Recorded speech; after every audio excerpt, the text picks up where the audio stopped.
I'm John Hanna with CDTV.net in New York, and we have Charles Rotblut joining us from Chicago. Hey, Charles. Hi, how are you doing?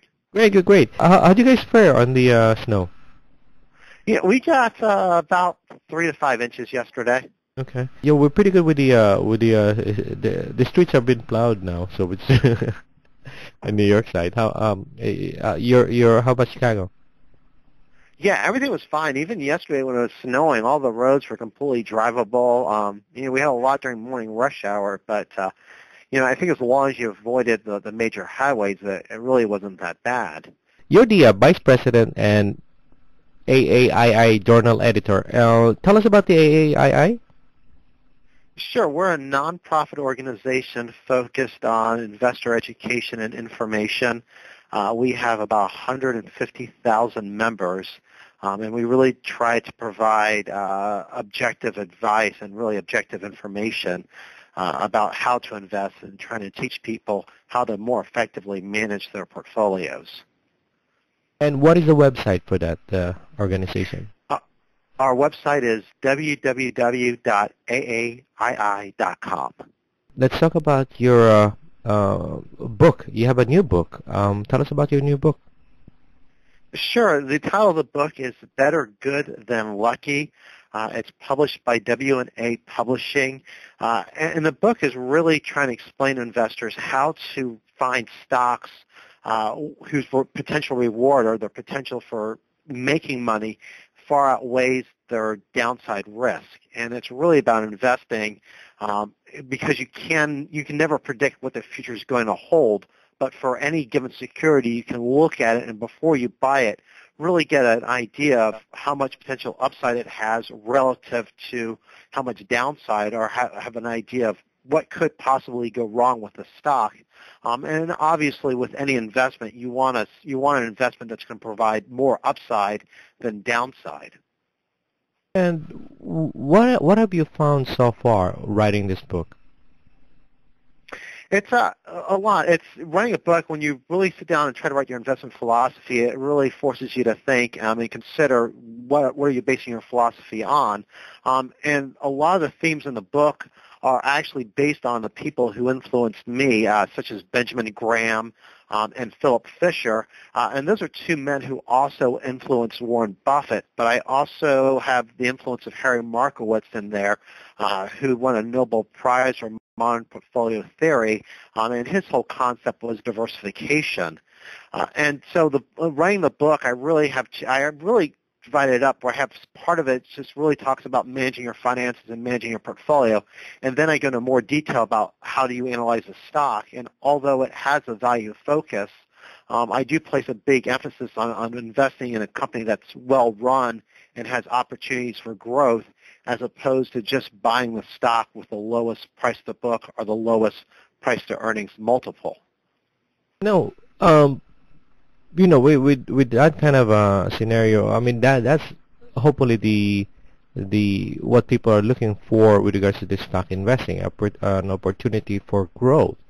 Now, what do you base those forecasts of potential growth for a company? Well, there's a few things, and I think when you look at the stock, it's really not so much trying to apply a price target, looking at a stock that's saying trading at 50 and projecting it to rise to 60. It's more of a point where you're looking at it and you have to ask yourself, is this stock a true bargain?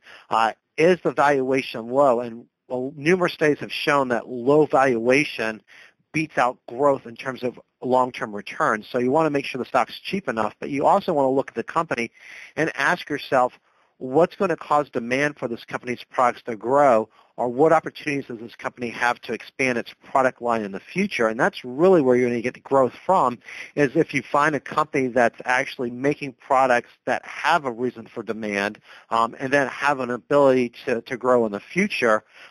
But you want to be careful that you don't overpay for those companies either. And that's where some people make a mistake, is they'll look for a company that has really good growth aspects, but they'll pay too high a price, and then they run into the danger of that maybe growth in the future is still good, but maybe not as great as some people had expected, and that can cause the stock price to decline.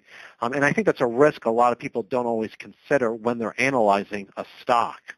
Right, because pretty much like, I mean, I don't trade now, but when I used to trade so many years ago, I'll be looking at a stock, and all of a sudden, like, the stock would go against my trade. So, in those kind of scenarios, let's say, for example, using your investment philosophies, and you put down your investment scenarios already, and you place a stock on you put in your investment into say a particular basket of stock, and the trade goes against you. What are your recommendations in those kind of scenarios? What do investors need to do? Well, there's two things, and one of the steps I advise in the book is to keep a journal, and before you buy any security or fund, write down the reasons that would cause you to sell it. And the reason is psychologists tell us that before someone enters in a crisis situation where everything's calm, they're more likely to make rational decisions. So before you enter a trade, you want to list what the potential risks are and what could cause you to potentially sell it. So if something does go wrong, you have a list of rules that you can fall back on, and since they're your rules, you're more likely to follow them. And the other thing is I also advise that people just keep percentage stop losses. I use what I call a 10-20 rule, which is if a stock drops 10%, I'll reevaluate it to make sure I didn't make any mistakes. And then if the stock drops a total of 20%, I will just sell it, no questions asked. And it's not that those two numbers are magical. It's more that I have lines in the sand, one, to make sure that I go back and look at the investment and make sure I didn't make a mistake, and another where I realize that although my analysis says the stock's a really good bargain, the market's clearly disagreeing with me, and I should just get out and find another name. And I think for a lot of investors, if they just have a line in the sand, that alone will help them out. Even if they don't write down the reasons they would sell, if they have that line in the sand that if this happens, I will get out of it, that alone will help limit the losses. And that applies to whether someone's an active trader or if they're a long-term buy-and-hold investor. Now, what do you recommend to people or investors that gets a little bit more caught up with the panic of a stock or with the euphoria of a stock? I think right there, that's really where the analysis and the trading journal really applies. I think it's really important to have a set list of criteria that you compare a stock against. For instance, if you're watching a show and everybody's our network and everyone's touting this particular stock, you should go back and have a set list of criteria that you evaluate the stock against to see whether or not it is a good stock.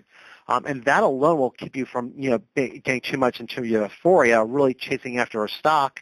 And it will mean at times that you will miss out on a popular trade, but you have to be willing to do that to keep your risk at manageable levels. On the other hand, if a stock starts falling against you, that's what really helps to have those sell rules where you can go back and say, if this happens, I'll get out of it. But in writing those, for instance, I own Rio Tinto, a mining company. In my trading journal, I have a note that this stock is volatile, the earnings will be volatile, and the price will be volatile. So I know if I wake up one day and the stock's falling in price, I have a reminder that I knew this could happen and it's okay. So I think it's really important to have those rules so that when you are panicking, you have something concrete you can go back to and look at, and then you can make a rational decision regardless of what the stock or the market's doing at that particular moment.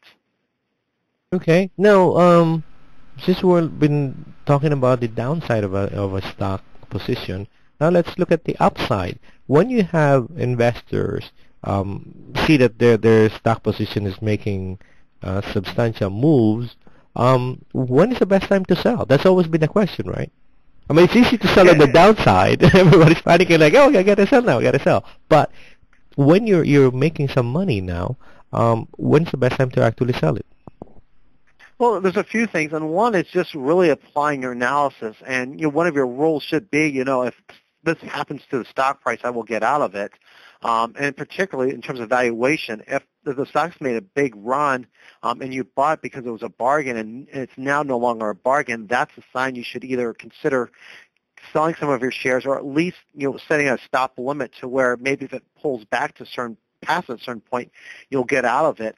You obviously don't want to sell too much. If you happen to get lucky and have a stock that has a big run, you don't want to sell too early, but you do want to set limits for yourself, and it might be just a trailing loss on that stock, whereas say a stock's gone up 50% on you, maybe you're willing to hold on to the stock as long as it doesn't pull back by 10 or 20%, and you just adjust that upwards. So that way if the stock keeps rising, you keep enjoying the run, but you know that at a certain point if it pulls back, you'll get out of it.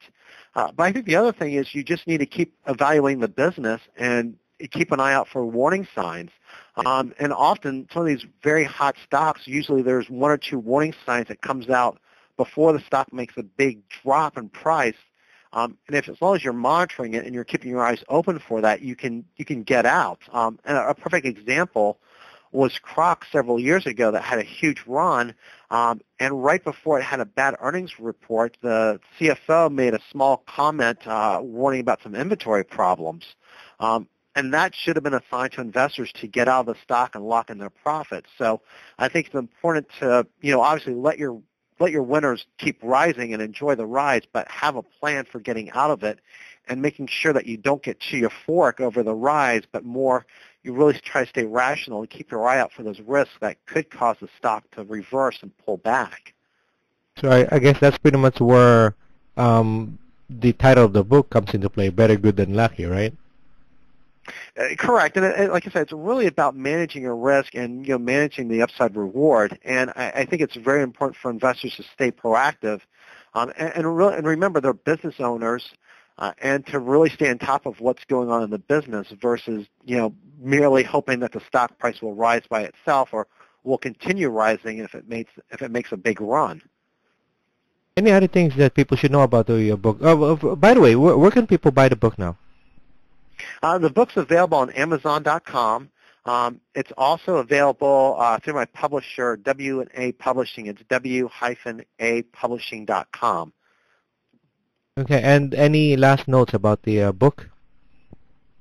Yeah. I try to write the book so it'd be very easy to read. It's 196 pages, so I wanted to keep it short and right to the bare bones.